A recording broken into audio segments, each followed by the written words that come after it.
Thank you so much for joining us. I'm here today with Delegate Ashanti Martinez. Delegate Martinez, do you want to introduce yourself to the audience? Absolutely. So folks, I am Maryland State Delegate Ashanti Martinez. I have the honor and privilege of representing Maryland's 22nd Legislative District, which is in northern Prince George's County. It includes the communities and neighborhoods of Hyattsville, New Carrollton, Greenbelt, Edmonston, Berwyn Heights, University Park, Riverdale Park, as well as unincorporated Riverdale and Lanham, about 137,000 people that I have the honor of serving here in the Maryland General Assembly. Delegate Martinez, thank you so much for making time to do this, because for people who are watching, in case you aren't aware, we are just a couple weeks away from the start of the legislative session in Maryland. For people who aren't watching, do you want to talk a little bit about what the General Assembly, what legislative session generally looks like, and what the what prep looks like for you right now? Of course. So legislative session is 90 days. It starts the first Wednesday of January and goes to the first Monday of April every single year. And it's where we create and craft our budget.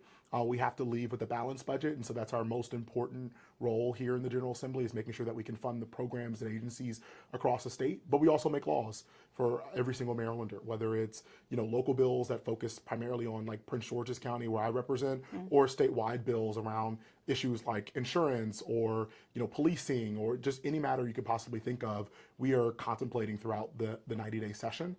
Each session, we have seen an uptick of the number of bills, and I think part of that is because we have this small window of time to actually legislate, but we have problems that consist 24/7 even when we're not here. And so a lot of people come with a lot of ideas on how to tackle those problems, and I think last session we saw close to a little over 3,000 bills through that 90-day session. That is crazy. I remember one session where I worked over in Education, Health, and Environmental Affairs. Of course, now it's called, I believe, Tripoli. Yes, Tripoli. Yep, Yeah. in the Senate. I think that they had 1,000 bills just through that one committee. So I mean, it's just for people's perspective. There's a ton of action that happens in such a short, brief window of time. Yeah. So, but I think it makes session really exciting.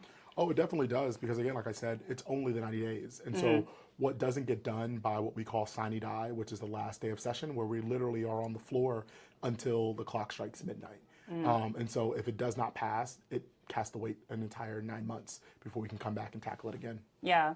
So I want to dive deep into you as an individual, what led to you getting into this role and getting into the position where you're able to make a really big impact in Maryland. So for good background context, could you talk about your earlier life, your first kind of forays into politics, and what really got you interested in doing this kind of work?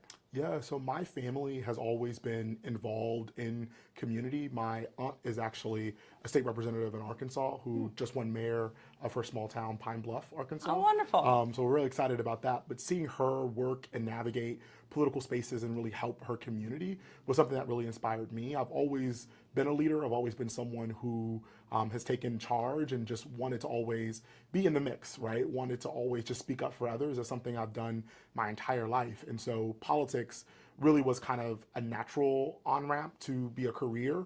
I was one of those kids in school who always got in trouble for talking. I was one of those people who loved student government, and that's really where the bug for me began. In Maryland, you can register to vote at 16. And as soon as I found that out, I immediately was like, how can we get registration drives in my high school to get people registered? I was like, why not register early if you can register at 16? And through that process of organizing those registration drives, I got connected to the Young Democrats in Prince George's County. And so around 14, 15 years old, I started with the Young Democrats, getting people registered to vote, and that just led to me working on campaigns. I ultimately did a congressional internship with Elijah Cummings before my freshman year at Howard. So that summer before my freshman year, I was already on the Hill because of relationships that I had built through Young Democrats and just Democratic politics in Prince George's County. And then that went on to work for other people. So like my committee chair, Delegate Jocelyn Pena-Melanick, when she ran for Congress in 2015, 2016, I worked on her congressional campaign and built a relationship with her that ended up spawning into other opportunities as well. And so my entire career has been just, I think, a culmination of service to others that has just built upon each other. Like even the role that I have as delegate now, I see as an extension of the service that I already had for my community. That's phenomenal. It's really interesting hearing about the through line leading to where you are currently. I did a short externship with Steny Hoyer's office. Okay. It's an interesting thing where it's similar to your experience. I've seen a lot of people where they go work at the federal level and then they take that experience back to the local level. Yeah. That's not to say that's necessary, but I think it's just very interesting. But to your experience, you worked for Delegate Palanya Melnick's campaign. Where did that take you after you did that? So after the campaign, there was an opportunity to work for the Latino caucus here in Annapolis. And so I took that opportunity and was a staffer for the caucus and was helpful throughout the session, just kind of pushing through whatever priorities we had. We used to do a big immigrant advocacy night here in Annapolis. And so helping organize with nonprofits and others that do the work in our community, serving those, our immigrant community, having them come out and be able to lobby their legislators was something that I was doing after the campaign. And so once the campaign ended, working on, just issues here in Annapolis for a little bit led me to potentially run for my own first seat. So my first campaign for the House of Delegates was in 2018. I was 21 years old when I announced on my birthday. I had a birthday fundraiser All right. over at Franklin's in Hyattsville, which is a great brewery restaurant that's in my district. And that pretty much really started that community work in my actual legislative district. I represent the district I grew up in. And so it was really special to be able to just, right out of college, right out of high school, be able to talk to my neighbors about the issues that we had and try to persuade them that I was the best representative to send to Annapolis. Sure. Yeah.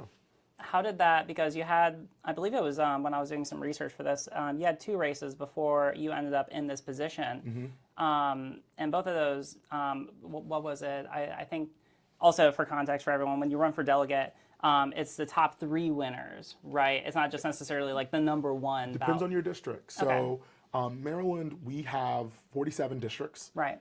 Which gives us our 47 senators, but we have 141 House members. Sure. Not every House member is in a similar district as the setup as mine, which is called an at-large district, where we all 3 of the delegates run at the same time to be in the top 3 vote getters. There are some districts that have like an ABC or just an AB, where A has 2 delegate seats and B has 1, similar to like 47. They have 47A, and then 47B was specially created because it's a Latino majority district. And so during redistricting, Maryland tries to keep of course, a Democratic lean, right? We do gerrymander, unfortunately, here in the state, but it's towards the Democratic side. But we also try to be equitable. We try to make sure that communities of interest are kept together. And so in 47B, there's, I think, almost 52% Latino population there. And so they try to make sure that there's someone from that community that gets elected every year. And right now we have Delegate Denny Tavares, who's representing that district. So that's really good background for people's awareness, because your first 2 races you didn't win, and I think that a lot of people might see that and think like, oh, that can really instill like a feeling of like defeat or whatever. So like, how did that make you? I mean, I'm just genuinely interested. Like, how did that make you feel, and like, how did you be able to like kind of bounce back from that and keep going forward? Oh, it absolutely sucked. This is the community I grew up in. This is the community I come from. I don't see myself living anywhere else but the communities and neighborhoods I named. Sure. And so being rejected is the first feeling that you have because they didn't select you. Yeah. But ultimately, I had to come to terms with the fact that I was 21 years old, running against people who had been serving longer than I've been alive. Sure. And incumbency is a real thing. Here in Maryland, incumbents get a lot of benefits. And I didn't really notice or understand that the first time around. But really being able to stay committed, I think, is what helped lead me to my second race, where I came very, very close to winning. But even after that loss, it was really difficult, right? You raise a lot of money. You ask people that don't have much for something to support you and your goals and your dreams. You knock a lot of doors, because if you don't have the money to mail or do types of ads online, you got to sweat equity it. And so I knocked a little over, I think to date, a little over 12,000 doors myself. Not just my campaign, but me personally talking to neighbors. Yeah. And that's a lot of just commitment and work. Also, I do all of my social, all of my ads, all of my design work, I do myself. And so there was very little that I can't, I guess, consulted with individuals for. It was all pretty much in-house, which is a tall task for anybody, but especially someone who hasn't necessarily won or is fighting against a machine. Yeah. And so going against the ticket, going against the establishment meant that I was going to isolate myself politically, because that's just not how things work in Maryland. Typically, you're asked to wait in line. You're told that this is not your time yet, but when it is, you'll have all of the praise and accolades and all the things. I personally don't believe that's how power works or operates. I actually have a bust of Frederick Douglass on my desk to remind me about how power operates, because power concedes nothing without a demand, right? No one's going to give you power. And if someone did give you power, it's really their power they have and not yours. And so for me, I wanted to be able to be my own boss, but also be able to represent my community without any strings, without any obligations, without any commitments to any political bosses or figures. I really wanted to be able to come to Annapolis and serve and do the best job that I felt, because a lot of people don't have that opportunity. A lot of people come here and, you know, they are part of this political establishment. And so when that happens, you have to make choices, right? You have to figure out what hills worth dying on and how to navigate Annapolis, because ultimately you're dealing with people. And when you're dealing with people, you just have to be able to navigate it. And so that was really important to me, being independent. And so losing those 2 races was difficult, but that was the only way I wanted to come to Annapolis, was on my terms. Yeah, no, I mean, I appreciate that a lot. It's very difficult, something that I've struggled with, or I've thought about over the past couple of years, both with my own work, getting more involved in Annapolis, doing social media, is that it is very, very difficult to go against the grain, even if what you genuinely believe after putting in, whether it's the work, whether it's contemplating through the issues, whether it's learning about the issues as much as you possibly can, so that you can be able to like genuinely advocate for what you think is in the best interests of everybody, of your constituents or of the state. You know, if you're not necessarily on the exact same page of those who are in power or what have you, then it can be really difficult to figure out how to be able to go at it, because then you're effectively going at it on your own. No. And also, I think sometimes we unfortunately forget that politics is a business. Government is one of the largest businesses we have in this country. And so me stepping in the ring and saying I want to do things that help people who are often supposed to be in the shadows, who are often supposed to be forgotten, who are on the margins, means that I'm not focusing on the folks like corporations and their interest and the people who want to make real money. I mean, people make real money out of our government, whether it's at the local level with our school system, whether it's our county, or here at the state. People at the end of the day want to make sure that they can make their money. And so coming in and you not being part of that crew really does put people on pause. And so there's a lot you'll see from, even on the council, particularly in Prince George's, where progressive candidates will run that are maybe not in favor of development or have different views around how we grow as a county and want to do it in a smarter, more equitable way, not supportive of sprawl and other things. And you'll see developers create PACs to run against them and flood money into the races, because at the end of the day, what we do impacts someone's bottom line. Sure. And that really is a lot of kind of the opposition that you see from newcomers coming into this space is, will they still be kind of go along to get along? Yeah, just out of curiosity, especially given kind of the national political climate, the results of the 2024 election, and given your experience, do you have any kind of message or takeaway for people who might be, you know, of similar kind of beliefs, but who feel kind of not great after the results of the last election, you know, who might be feeling defeated? Like, what's your general thoughts or wisdom for people who are in those kind of positions who just don't really know what to do next? Change takes time. Like I said, as someone who lost 2 races, I had to realize that the loss was a temporary thing. My commitment to my community is forever. And so whether it's me as a community activist or as a state delegate, I'm always going to be serving these folks. And so for me, it's just about understanding that this is a moment. It's a moment for us to listen. It's a moment for us to learn about what is really impacting people. But not showing up isn't going to help the people that we love. Not showing up isn't going to support the policies that we know are going to make our communities and our country better. And so this is a time for us not to retreat, but really to just show up more and really build community for each other. I think particularly at the local level, state houses are going to be the front line of defense against a Washington who is really focused on stripping away rights and just bringing us back to a time where, you know, white men were supreme. And that's ultimately what you see in a lot of the rhetoric, a lot of the policy around immigration, a lot of the policy around, you know, just the LGBTQ and trans issues. I mean, they're literally trying to sensationalize anyone on the margins to basically hide the fact that they are going to pass another tax cut for corporations. Trump just talked about it this week at the stock exchange. Oh, really? I hadn't heard about that. He talked about lowering the tax rate to 15%. You know, before he lowered the tax rate to, I think it's like at 20-something% now, it was 30. And so he's lowering it to 15%. And so that's what they want to distract us from. Yeah. You know, even this week when he did his Time Man of the Year I did interview, hear about that. you know, he was asked, how are you going to lower prices? This was a commitment of your campaign. He said, look, when they get high, it's hard to lower them. I don't know how to do it. It's hard. Read about that. That is the fallacy, right? Is that they had all these answers, but the reality is, Or they said they had all of of them. course, but that's the lie, right? Right. Is that they have these answers and that they have the solutions, but in reality, they're distracting from what their ultimate goal is, and that's to make the wealthier wealthier, and to make all of us have to serve those individuals, whether it's through working longer hours and having no labor protections, whether it's not having real pathways to the middle class because we're limiting the types of economies that we have, whether it's bringing down regulations and so that our communities and neighborhoods are destroyed by pollution and just corporate greed because no one really cares.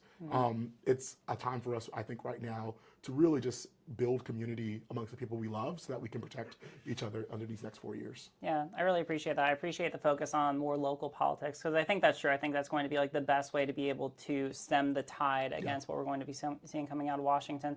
I also appreciate, because I agree with the kind of wisdom or insight about, let's say, like the national sort of more recent Republican strategy. And I mean, like there's, echoes of this all throughout history, but especially, like I think about when, even just during the debate where Trump dropped the line, of course, they're like fear-mongering about like trans issues. And sometimes, like, I think in more recent years, they try to prey on like more complicated issues, medical care, trans people in sports, where there's like, some greater degree of complexity. But like, eventually, I feel like you kind of tip your hand when he says something crazy like, yeah, they're taking kids to schools and giving them surgeries. And it's like, bro, what are you even talking about? You're a parent and your son leaves the house and you say, Jimmy, I love you so much. Go have a good day in school. And your son comes back with a brutal operation. Can you even imagine this? Like, this is just not, No. we are not living in the same reality Even here at in all. Maryland, we passed the Trans Health Equity Act my first session, and passing that bill, if you listen to the floor debate, the minority party spent a lot of time talking about mutilation of children and the different kind of nuances around what's happened in the UK and how people want to go back after surgery and just all the most sensationalized, 1% of the people that actually get this feel, they amplify those voices because, again, it's a distraction. Yeah. When you actually look at the facts, you talk to medical providers, you talk to people who are actually performing these surgeries, it is a long process. It is not just you wake up and go to the doctor and now you're scheduled next week. There is a lot of work that goes into this. And being educated on that, again, in a very short 90-day session is a lot of work, but it's the work that we try to do here in Maryland, I think, at least in my committee, the Health and Government Operations Committee, so that we do have the best work product possible because there are a lot of people counting on us. So actually, that's a really nice pivot. I'm not going to talk about personal experience because, like, I also worked on that bill a lot. I was able to see a lot of that, and I've also received a lot of different gender-affirming care. But this is an interview about me. It's about you. So, I mean, I think that's a really good pivot, though, to talk about your policy, though, for the upcoming legislative session. So I was curious because I tried doing a little bit of research, but I haven't been able to find a lot on what you're planning to do this upcoming session. So do you mind sharing with the world? Yeah, no. So my agenda for this session is a little bit of a hodgepodge of things because prior to the election, I was already working on particular pieces of legislation that I wanted to bring back. So there's a few pieces that I'm bringing back from last session that did not move. One of them is a bill that would create a tax on social media companies that would go towards youth mental health services. Really? Yeah. So. All right, interesting. Talk about that. Well, it actually came from a constituent of mine. I think sometimes the best ideas come from community, and so I'm always all ears around what my community wants me to do. And a particular constituent in Hyattsville reached out around just the harm that social media companies know they're causing to young people. We've seen reports internally that have been leaked. You hear from former workers all the time about how the algorithms are tweaked in a way to get peak performance and not, really treat the end user well. And you see this particularly in young girls, even in boys where they have real self-esteem issues and just overall mental health issues, because the reality is social media doesn't tell you everything about a person. It's a highlight reel. And so when your life doesn't reflect what you see, oftentimes you feel insecure or have mental health issues that are compounded by just life. It's already hard being a person. Imagine seeing everybody else live a perfect life and you not knowing how to deal with that, right?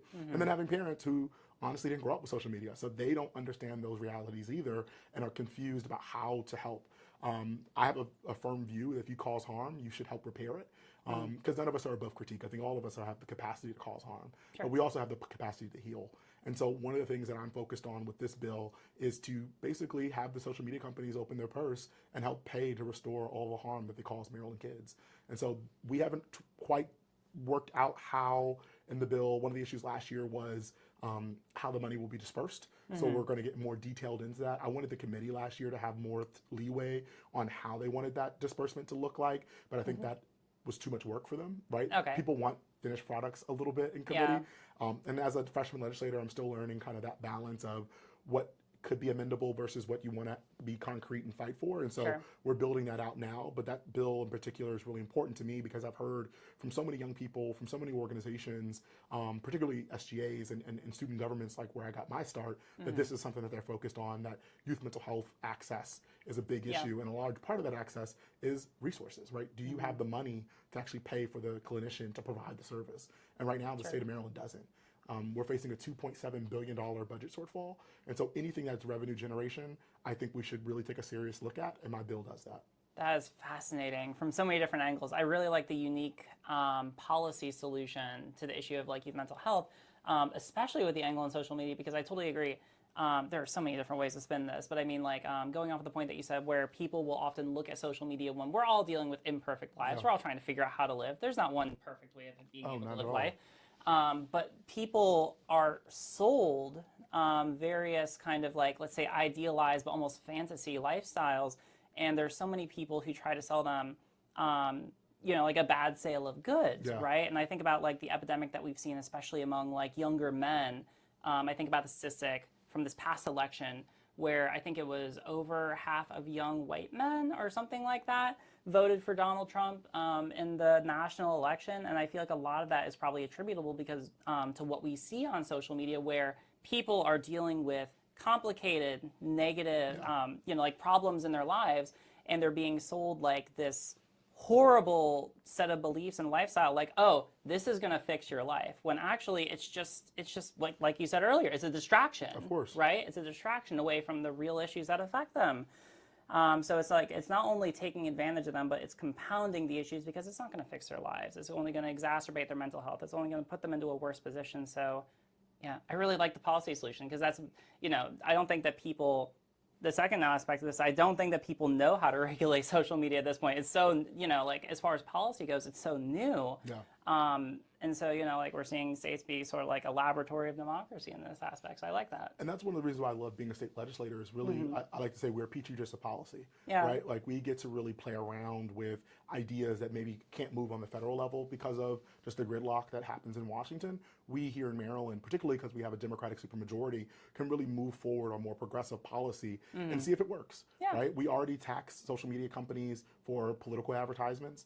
Why not add something that then benefits our youth because we know of the impact. We know the algorithms are even designed to kind of skew people towards certain types of material versus others. And so I just think when you have such a heavy hand and you have such a negative impact, it's time for you to call some healing. And so that's what this bill is intended to do.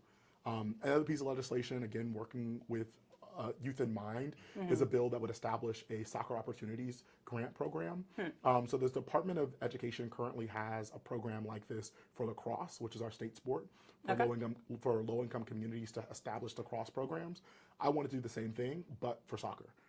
I represent a district that is a little over, what's it called, 18% Latino. But overall, soccer is a huge thing. I played soccer growing up. It's a huge thing, but a lot of people don't have access. And so how do we go from just kind of like neighborhood leagues to actually established leagues that have resources, that have, money for cleats and uniforms, that could afford, nice field rentals, all of that could be done with this grant program. And so last year we came in at, I think, about 80K. This year, I think we're going to do 100K, but have it sunset after 3 years so that we can come back and show why this needs to be funded again, which I don't mind to do because that's part of my job, right, is to fund programs and to get programs implemented that make a difference. So. Yeah, that's really cool. I actually am interested in pivoting and talking a little bit about social media since you have more experience than the average legislator. But before we do that, is there any other like major pieces of legislation coming up that you want to talk about? If not, then we can move on. But totally up to you. So one of the other bills that I'm working on is called the Healing Our Scars Act. It's a bill that would provide insurance coverage for victims of domestic violence who need cosmetic or reconstructive surgery. The state of Illinois has already passed something like this, but a friend of mine came to me around just the lack of coverage for individuals that have experienced domestic violence and need to remove the scars. And those scars can oftentimes be a reminder of the abuse that they endure. And so this is an opportunity for us to really highlight how we don't show up for victims, I think, as much. And this is an opportunity for us as a state to provide insurance coverage for folks that desperately need it. That's fascinating. So it would be like scar treatment for people, like if the injuries specifically were the result of domestic abuse and violence. That's fascinating, actually, because I can see the justification for that, because it's not just scar. Like, people might just think like, oh, it's just a scar, but like, no, like that's a permanent reminder. Gosh, every single time you look at it, it's going to replay whatever trauma caused that. And then last on legislation, I'm the chair of the Maryland Legislative Latino Caucus. And so this session in particular, we are really concerned about Washington and what is going to happen with a Trump presidency, but also a Republican-controlled Senate and House. And so, you know, a lot of what they've been focused on is mass deportations. And one of the ways that we can prevent that from happening is ensuring that local law enforcement does not work with federal law enforcement to enforce immigration laws. We're not saying that the federal government can't do their part and enforce immigration laws. What we're saying is we're not going to use local and state resources to do that job for you. And so there's a program right now that ICE has with local law enforcement, which is the 287G program. There are 3 jurisdictions in the state that currently utilize that program. We're going to try to potentially eliminate them from being able to use that program. And it's come up in years prior, called Trust Act, I think it was the name previously. I'm not quite sure what the name is going to be this upcoming session, but we're focused on legislation like that. We're also focused on data privacy legislation. We already passed laws in the past to where ICE can't go through NVA to sift through, because we do allow non-citizens to get driver's licenses here in Maryland. They were utilizing that data to know where to go to get people. And so we eliminated their ability to do that, but there are other databases that they could utilize, and they have been utilizing in other states, that we want to make sure are off limits. Again, we don't want to utilize any state resources to help with immigration enforcement. That is not our role as a state. That is the role of the federal government. And if the federal government wants to do mass deportations, then they've got to do it on their dime. So I'm curious, because now we're getting into, so as we mentioned earlier, we're getting into the beginning of the legislative session. That's going to be starting up like right at the beginning of the year. So where are you at in terms of preparation for several of these bills? Are you, for example, like, are you lead sponsor? Are you co-sponsoring? Or which ones are you lead or co-sponsoring? What work has been put in? Are you like building coalitions to like push some of these? Like what, like where's the, I guess, where are the different pieces of legislation at as far as like pre-session work? Yeah, so everything that I mentioned so far is in draft mode. So we're working with the Department of Legislative Services, or DLS, to get a lot of these bills up to snuff, like making sure they match with our code, making sure that we have, you know, the legal authority to do this. They do a review for us as well, making sure that we can actually pass the bill, because it doesn't make sense to present something and then it'd be unconstitutional. And so we're doing that work right now. Part of that, once I have language, and this is how I operate, everyone in the legislature does a little bit different, but how I operate typically, if the bill didn't come to me through an organization or a group, a coalition or individual, I then take it to the people who I think would be most impacted as stakeholders, and then get their feedback. Because again, it's a draft, so we can still change it, we can still edit it. So by the time we get to session, which is January 8th, that's the first day, I can drop the bills, in which we have, I wish I had some on me, but they're called bluebacks, and they're these blue covers of the bill that we then have to sign and give it to the clerk's office for them to be officially filed. And so I try to make sure all my drafts are good, so by the time we get to bluebacks, we're not still trying to get things changed, we're ready to go. And then my staff does a lot of work working with stakeholders to get our sponsor panel together. I have a binder for all my bills, and so it's a pretty thick binder. It has my testimony, it has the bill language, it has all the testimony of those for it and against it, as well as any letters of information that some of the agencies give. Like, for example, if the Department of Health doesn't want to say yay or nay on a bill, they might just give a letter of information about what the impact of the bill would be, and I have that in my binder as well. So all of that work is being processed right now. Gotcha. How do you usually build your sponsor panel for the bills that you work on? Or what do you think is like the best way to go about doing it? And for context, whenever you present a bill to a committee, you usually, there's going to be a number of people who testify it, but the first people who will testify on a bill will be like the sponsor or the delegates who are working on it, or senators, and then they'll usually like handpick a number of people, non-electeds, to also speak with them. So what's your thought process for how you like pick the people who want to testify with you? I try to get impacted folks on to the panel with me, or experts. So, for example, last year I had a bill that passed called the So Everybody Can Move Act. It was a bill that provided insurance coverage for activity-specific prosthesis. Before this bill was passed, if you wanted to run, if you wanted to swim or lift weights, and you had a need for a prosthesis, whether an arm or a leg, you had to pay out of pocket for that activity-specific prosthesis. Insurance would cover your daily walking leg or arm or things of that nature, but anything outside of that you had to pay. Those are really expensive. They're 15 to like 30,000 for each individual piece. And so we were able to bring a coalition of folks together called the So Everybody Can Move Maryland team, and that team of folks already had impacted people. So we had John Edward Heath, who is an Olympian, former Marine, who also is an amputee and trains and does a lot of adaptive athletic sports. We had Nathan, who was a 10-year-old. He was part of a champion Little League team, baseball team. He came to testify about what he's been able to do and how he's been able to participate, but he got his leg through a nonprofit. And so a lot of people were basically begging for philanthropic help as kids, because kids grow a lot. Every time they grow, you need a new fitting, you need a new leg. And so that's really expensive if you have a kid that is born with limb loss or limb difference who needs a prosthesis in order to just live a regular life as a kid. And team sports were a big deal for me. I played basketball, baseball, and soccer year round.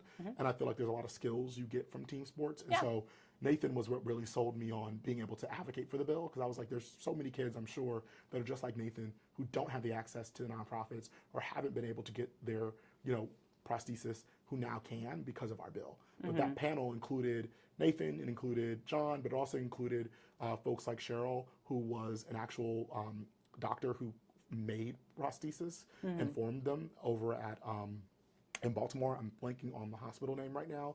I think it was LifeBridge. I think, she works over at LifeBridge.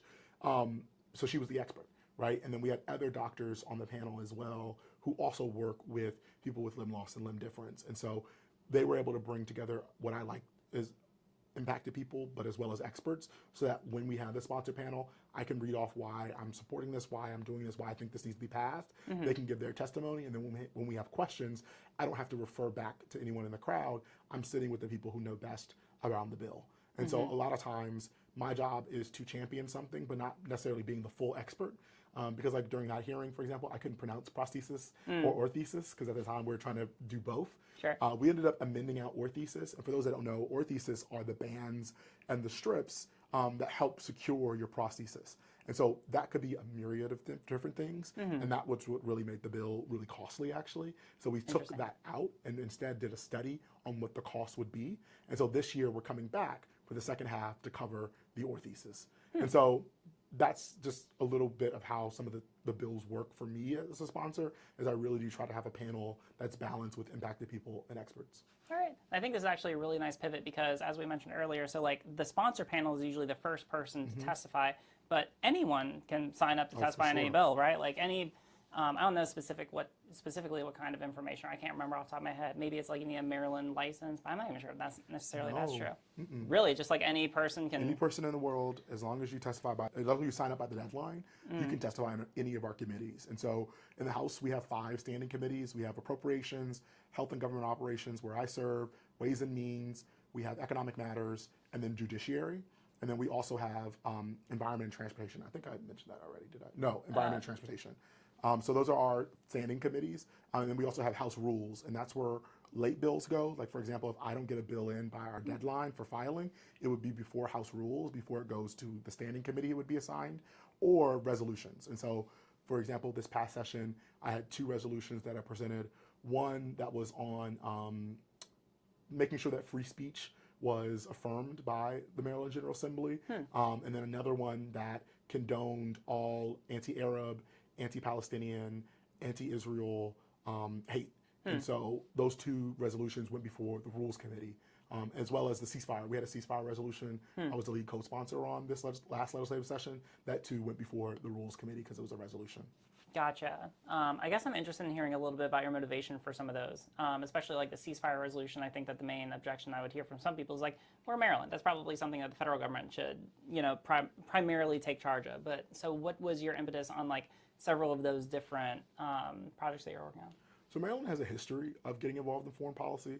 Okay. We like to have amnesia when it's not quite the policy that we want to support. Mm-hmm. But when Ukraine was invaded, we had almost every single Ukrainian flag you could probably get in the state of Maryland outside of our state house, with our governor and the leadership of the General Assembly out talking about how we are condoning what Russia was doing. We also passed a resolution to stand with Ukraine and condone Russia's actions out of the General Assembly. And so the ceasefire resolution, I felt, was an opportunity for us to do the same, but with the atrocities that were happening in Gaza and the genocide that Israel was conducting. And so for me, it was really, really important that we took a stand and took a position, because the world watches, right? Maryland might be a really small state, but I like to joke and say, when Maryland leads, the rest of the country follows. And there was a lot of attention around what we were going to do. And I want to say that was one of the most advocated for bills. We got thousands of emails from folks across the state really asking for us to stand with them and just have a moment of moral clarity, right? I think all of us here believe that anyone has the right to defend themselves as an individual nation. I think when it comes down to what we have seen and what we know is happening in Gaza, that is beyond that. And it has become a real issue for me as a person of moral clarity to stand and not do anything. And so that was an opportunity for us as a state to be very clear of where we stood.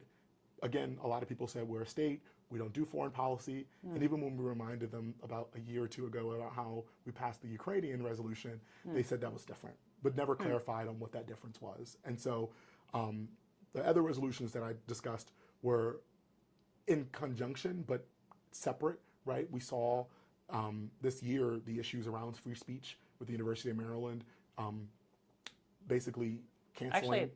I'm actually not sure if I'm aware of that. No, fill me on some of the context on that. Yeah, so my resolutions were earlier this year, but later this year, October 7th was coming up, which we know is the date that Hamas did the attack. Okay. University of Maryland students wanted to have an event to kind of talk and just express themselves. The university decided to cancel their event, and they sued, and they ended up winning in court. Oh, wow. And so that was part of the reason why I wanted to do my resolution, because I could see what was happening on college campuses across the country, where people were being silenced for being able to speak their voice. I'm someone who, before I got to legislature, was an activist. Actually, my first arrest citation is right here. Oh my God, really? From when I got arrested for protesting in front of the Capitol around immigration reform. And so that's who I am, that's in my blood. And so just allowing anyone in our state the ability to lift up their voices is really important to me. And so I wanted a resolution to come from the General Assembly that we affirm everyone's rights. And so unfortunately that did not pass, but that was something, and the reason why I wanted to do it, because I knew that's what we were encroaching on, is what ended up happening at the University of Maryland. Gotcha. And actually, this is nice too, because it's relating to, actually, I think I wanted to get to this point earlier, but it's fine. Basically, I know that there are a lot of people who are watching who are younger people who are on social media and who want to get more involved, who want to be able to make a difference in, let's say, like real world or IRL politics, right? And so we've talked about being able to, testify on pieces of legislation. Anyone can be able to do that. But from your perspective, especially given like your advocacy background, what do you think are the best ways that the average person, starting from like ground zero, right? They know about these issues, but they have no idea how to be able to like get inside the black box of politics, right? Or of a, like state, especially like the state legislature. What's your advice to people for like how they could be able to get started and get involved and make a difference? Yeah, so my start was through Young Democrats. That doesn't have to be everyone else's start. I think figuring out what is it that you actually want to do is really important. Sure. And a lot of that is through trial and error, right? So if you have the ability to do internships in legislative bodies, I say go do them. Learn how these bodies operate, because they are their own organisms. Like the Maryland General Assembly is very different from the United States Capitol, which is very different from the county council. And so figure out kind of what flavor you like in terms of your advocacy, and figuring out if those spaces are where you want to affect the change. But then also your time in those spaces will tell you if those spaces can actually do what you want to do, right? So for example, we can do a lot of work here at the state, but we don't deal with trade or immigration policy. Sure. So if you are really passionate about those issues, you might want to focus your attention on the Hill and the federal agencies and those opportunities. If you care about road safety, if you care about schools, you might want to be more at maybe the state or county level, because that's the level where those issues are really adjudicated and really have the power to sway policymakers or be part of the creation of the policy that impacts people. Sure. And so I think figuring out what issue you want to solve will help then lead you to the places that you need to be for your advocacy. Yeah. I'll also say that like you're gonna get it wrong. Like I've been doing this since I was 14. I'm now 28, and so there's been a lot of just doing without really knowing and having a lot of trial and error in that process. But ultimately, joining organizations like Young Democrats, I joined New Leaders Council, NLC. I'm part of a bunch of different like just leadership opportunities that really helped grow. Because one of the things I tell people all the time too is that relationships are the currency in politics. Yep. And so if you are good intention, that's great. But if you don't have the right relationships and people don't trust you, you'll never be able to get whatever it is across the finish line. Yeah. And so building those relationships is really important, because the guy that's sitting or the girl that's sitting next to you could one day be the state delegate, could one day be, you know, a member of Congress. I remember, for example, Sarah Elfridge, who just won the 3rd congressional district race. I remember when she was the president of the Young Dems chapter here in Anne Arundel. Really? And I've known Sarah for a number of years, and now she's about to be a member of Congress. And so it's just one of those things that, you know, people grow up and we're all getting older. And so it's just as you continue to show up for the issues that you care about, you know, you should still be building relationships so that you can grow with people. And ultimately, it starts at home, right? It starts with your neighbors. It starts with just talking to folks, particularly around the issues that impact them. You'll be surprised how little the change that you can make such a big difference, right? Like, for example, my first bill ever was a bill that allowed for audiologists, people that work on ear and vestibular issues of balance, to prescribe and distribute over-the-counter hearing aids. There was something that was passed in the IRA, the Inflation Reduction Act by Biden, that allowed for the FDA to give approval for that. But before, hearing aids were these really complicated specialty items that you had to get molds for. It was really expensive. If you didn't have insurance, you were paying out of, you know, pocket for it. Now we have generic that you can get over the counter that you don't have to go to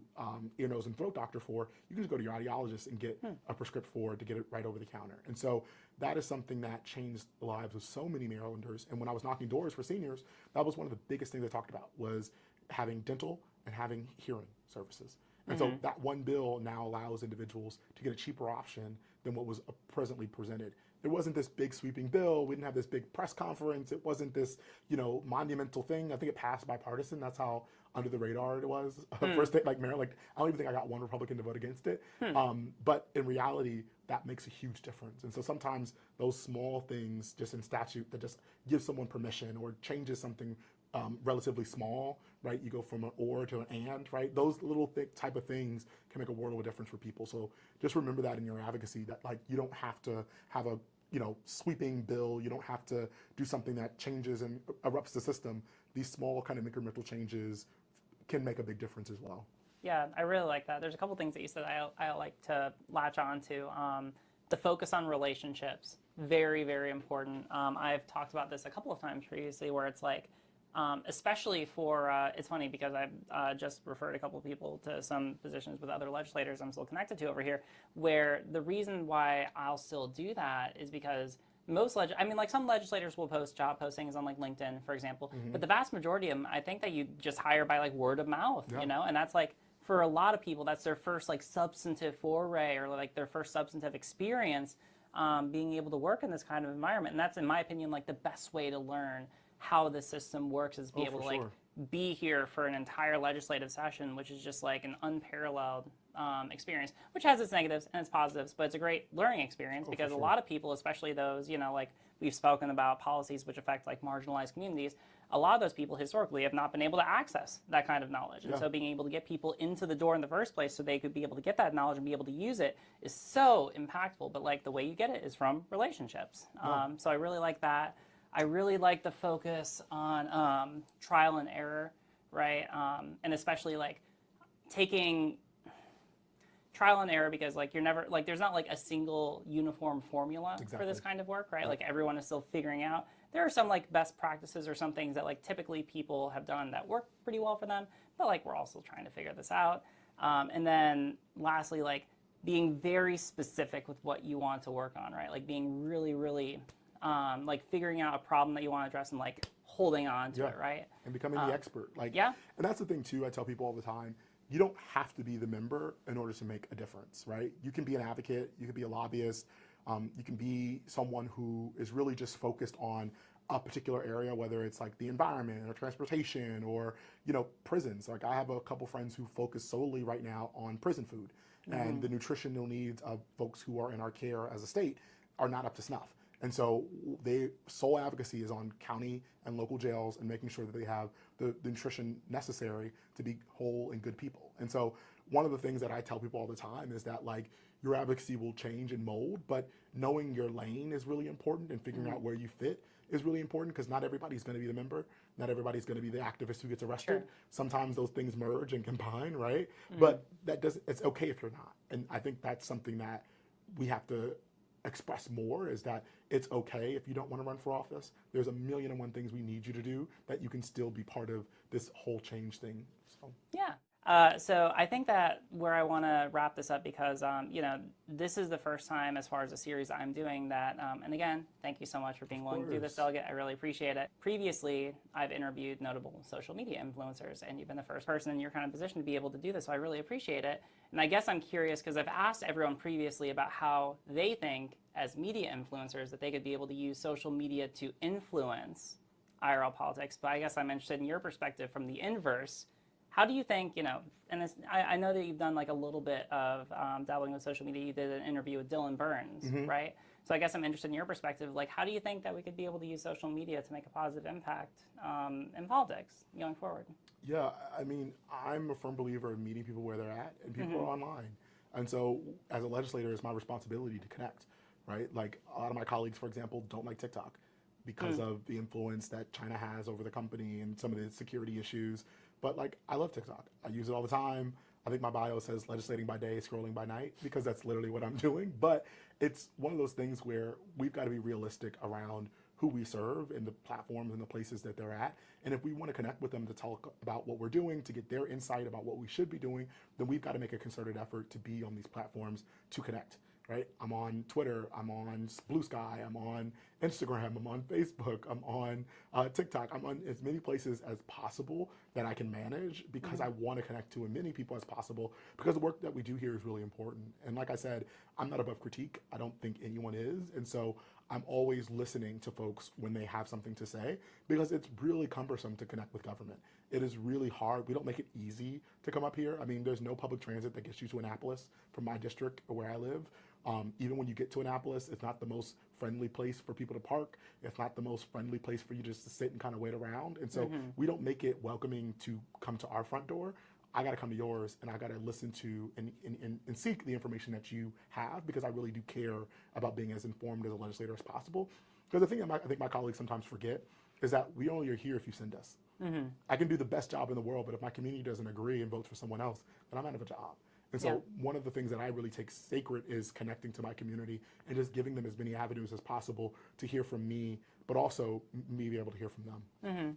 Yeah, no, that makes a lot of sense. It's really interesting because I feel like social media will continue to have a greater impact. I really like your point about, you know, being able to use it to meet people with where they're at. That's where a lot of, especially like now that we're seeing a lot of voters growing up who came up with social media, right? That's where a lot of them are at. And they use that as a way to be able to interface people on a day-to-day basis. So, you know, I see it like, you know, maybe it was kind of a ridiculous idea a couple of years ago that like, oh, influencers could be able to influence the outcome of elections. But now we're seeing that to greater and greater degrees. So I feel like we'll see like more overlap there. I hope that it'll end up being more positive going forward. And I see people beginning to try and dabble with it. But I mean, part of it is it's a job in itself, just managing your online presence and your platforms and trying to feed it content and trying to understand how the algorithms work. That's a whole job. I do social media outside of this professionally and I have my own company. And so I am a little different than others in terms of my understanding of these things. But even still, it's not like we invest enough in office staff to be able to do this work. Even on campaigns, you look at the digital spend between Democrats and Republicans. Republicans are outspending Democrats by a lot and have been for almost a decade on this. And so, of course, they're going to have better results because they've been making the investments. And so I just think we've got to really, as a party, think about how we talk to people in the spaces in which we want to participate and reach, because we're not doing it right now. The traditional model of kind of just sending out mailers or robocalls or door knocking is cool when you have a very small race. Like, for example, my race, you can not do social media ads and still win. Right? You can knock a bunch of doors, you can do a ton of mailers, it's going to cost you thousands of dollars, and you can just have events. And, you know, for me, the primary is it. My district is a little over 80% registered Democrats. And so pretty much whoever wins the Democratic primary will win the general. I don't even think we've had a Republican, like a real Republican challenger in my district in a very long time for a general election race. And so because there's a really small section of people who are actually selecting who then gets elected, the people who are making the decisions around money and elections here, at least in Maryland, are investing in the ways that work to get seniors and other kind of just traditional, what we call super voters, out to vote. We don't have the time to really cultivate new voters because we don't invest in the off years. We don't spend money to really build community. And this is beyond just social media. This is just ethnic communities. Like, as someone who chairs the Latino caucus, I've been really upset with the lack of investment that our community has received, even though we're a huge present. We're almost 20% of the population here in the state, yet we don't have a designated organizer for Latino issues in the Democratic Party on a year-round basis. We got one for this election, which was great, but what is the off-season conversations look like? What are we doing to really build our capacity and trust with these communities, particularly when you talk about immigrant communities? A lot of those folks are here because of government and turmoil back home, right? And so now you're trying to add, you know, this whole kind of American system to the mix, which is very confusing, which is almost intended to be. And so it just is one of those things that people back away, but we're not investing in education. We're not investing in how to build trust in ways that really matter. And so what you end up having is people, I think, come at the end of a campaign trying to do social media stuff and not really building through a real operation. There just isn't really a lot of thought put into it until much later. Yeah, no, I definitely get that. I feel like this is something, like, maybe at the state level it's not going to be as immediately apparent to people that that's becoming more important. Because, yeah, like you said, you could be able to win local level races with more traditional strategies without much of an issue. But I feel like, you know, we saw from like the national, like from, for example, like the Biden/Harris campaign, that they did invest a decent amount in their social media strategy. They had their own dedicated Twitter and TikTok team, and they did actually really good content. Like, I was very impressed with what they were able to put out over this past year. So, I mean, like, there is gradually more attention. I just hope that this isn't going to be like sort of a space race where we end up, because we're being a little bit too hesitant, ceding all of the ground to conservatives, where it seems like, unfortunately, they have a lot of leg up right now. Well, even to that point, you know, the Kamala HQ folks, it's not like the party hired them and now they're doing stuff for the Democratic Party. They're just not, like, I don't know where all of them are going, but I guarantee they're all going to go to various different spaces in the political, you know, atmosphere, whether it's local campaigns, whether it's other national stuff, whatever, jobs on the Hill, whatever. But ultimately, that group of people, like you said, did good work, but we didn't then put them in another place to continue that said good work. After the election, Kamala HQ hasn't posted. Like, it's like they don't exist. I think I've seen like the person who ran it post on their own individual account, but basically it's the same as what you've described, where it's like there's not really a plan for them after, and you know, Trump after the did not stop campaigning. Yep. Like, he's been campaigning since 2015, and now we're in 2024, about to be in 2025. That's a decade long of just him constantly pushing the pavement. That makes a difference. And so I just think we have to get real around the realities of the world, and that's something that I always have trouble with, is sometimes we are fighting for a world that we want and not operating in the world that exists. And so we have to do both. We have to have goals and strive for what we want to see out of society and out of our communities, but we also have to operate with what's in front of us. And if people are online, if people are asking for certain platforms to receive their information, like, for example, I don't watch the news. I read my news, but I also listen to a lot of podcasts that do like recaps on what's happening, just because I live a very busy life and I don't have time to sit in front of an MSNBC screen or a CNN screen all day and listen. But I also know that like a lot of other people have similar realities where, you know, they just consume information differently. And I think we just have to continue to build towards connecting with people on where they're at. Yeah, that makes a lot of sense. I know that we were talking about this a little bit earlier. I just want to get this before we're concluded. So this is a position you were appointed as delegate by Governor Westmore. It's so funny because as we were walking here earlier today, there was someone we were talking to, and we talked a little bit about this interview, and they were even interested in how that process works because they were unfamiliar. So, like, can you talk about what that process looked like, how you were picked by the governor, and what did that look like? Yeah, so my seat that I occupy, I was appointed to on February 24th, 2023. I actually have it tattooed here. Oh, that is so cool. On my arm, with some Black Eyed Susans, which is our state flower. But the appointment process is pretty much the same in every jurisdiction. Maryland has 24 jurisdictions in Baltimore City, so 24 counties in Baltimore City. In that, each has what's called a central committee. So you have a Republican or a Democratic central committee. The party that this vacant seat comes from makes the appointment. So in Prince George's County, we have a Democratic Central Committee that elects, and the way they get elected is when we get elected for delegate or senator during the gubernatorial year, we basically pick 4 people from each of the legislative districts from the county.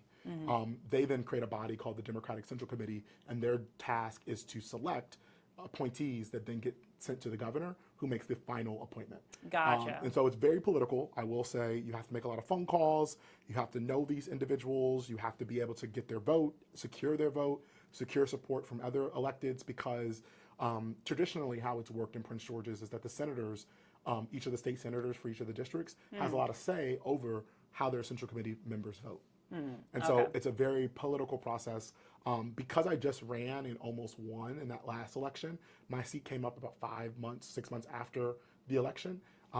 It was very clear from a lot of people that they wanted me to get the seat just because I had come fourth out of 3. We're going a podcast mode. Oh, good. All right, you know what? I've heard people refer to this as a podcast. You know, might as well just jump right on in.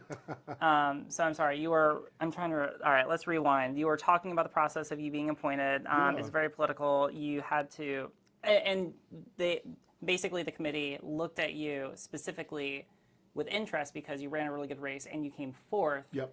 And so what? They looked at you and, like, what's the process then for picking you? Yeah, so again, it's a very political process. So before the vacancy even became open, again, I was appointed in February officially, but I was making calls in December to individuals around my desire to get selected. And the way the vacancy came up is why that happened. So when Governor Westmore was elected, he selected my former state senator to be the director of the Energy Administration, Paul Pinsky. And so that created a vacancy in the Senate.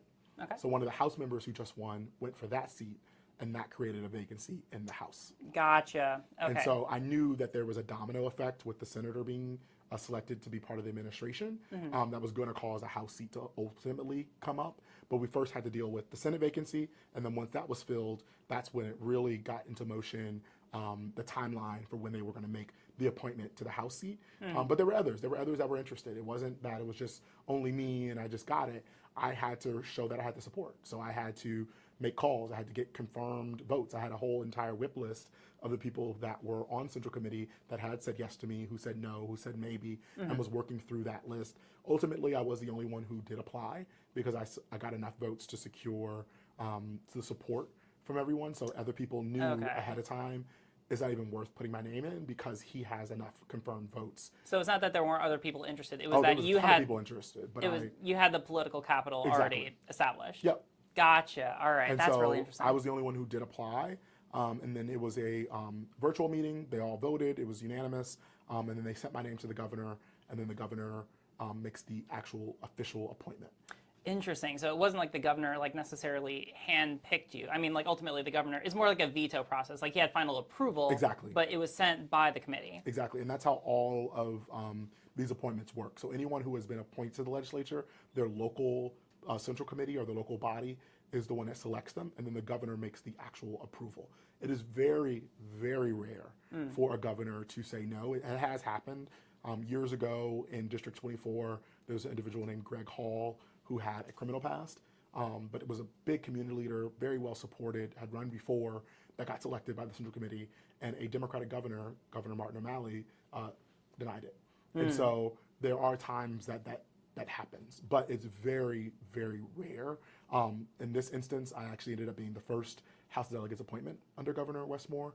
I was the only one until a few months, because in April we had some other people get appointed, and since then, I think since my appointment, I think we've had 5 or 6 appointments. All right. So I'm not the only one anymore. But you were the first. I was the first, and All I was right. the envy of most folks, because a lot of people coming back, all of theirs have Governor Hogan. I'm the only one for a little bit that had Governor Westmore's. That's so cool. And I guess, all right, now this is a good point to wrap up. Now I know how to finish it. So you will be running for re-election eventually. I will, yeah. All right, so how long is the term? So I get to serve the full 4-year term, and so my next election won't be until 2026. Okay. I most likely will announce kind of my re-election around Labor Day of next year, just to give me a little bit more than 9, 8, 10 months to really campaign. Our elections for the primary are typically in June, and so that gives me more than enough time to really work it. But like I said, incumbents have a lot of built-in power, Yeah. right? For example, we give out scholarships every year. My first year, I gave out $80,000 in scholarships to individuals in my district. This year, I gave out another $56,000 in scholarships. That comes from the Maryland Higher Education Commission, that each of us as delegates and senators get to give to people going to state schools in our districts.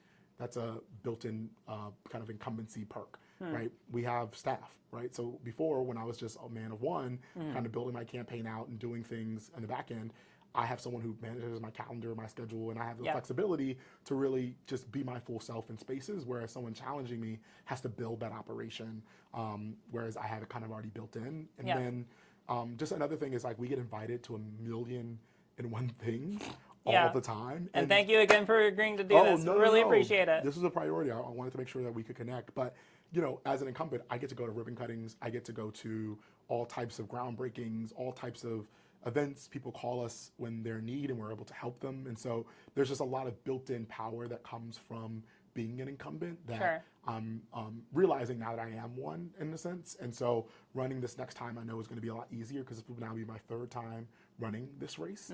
So I have a lot of experience being a challenger, but now being more of the established kind of candidate coming in, I'm just really excited to just connect with my community again and hopefully win at the ballot finally. Well, now that people have had an opportunity to watch you, to learn a lot about you, if there are people who are watching who would like to, well, actually, no, before I say that, thank you again so much for doing this. I really appreciate this. This has been a wonderful pleasure. If people would like to find out more about you, if they'd like to connect with you, if they would like to support you, where can they be able to find you online? Yeah, so if you can go to martinezformaryland.com or AshantiMartinez.com, they all go to the same site. But on that site, you can join my email list. That's a great way to just follow what I'm doing and connect with me, as well as all of my platforms on social media are connected there. And I am very active. I run all my accounts myself, so don't ever hesitate to follow, send a message. I do respond as much as possible to my capacities, but that's the best way to reach out. And then also call my office. My Chief of Staff, Jacob, is really responsive, and we try our best to accommodate people's requests. So if you have an idea, I like to tell people good ideas are good ideas no matter where they come from. And so if you have a solution to a problem, we're all ears. All right. Well, Delegate Martinez, thank you so much for your time. I really appreciate it. This has been an absolute pleasure. Of course. And good luck during session. Thank you. All right. And let's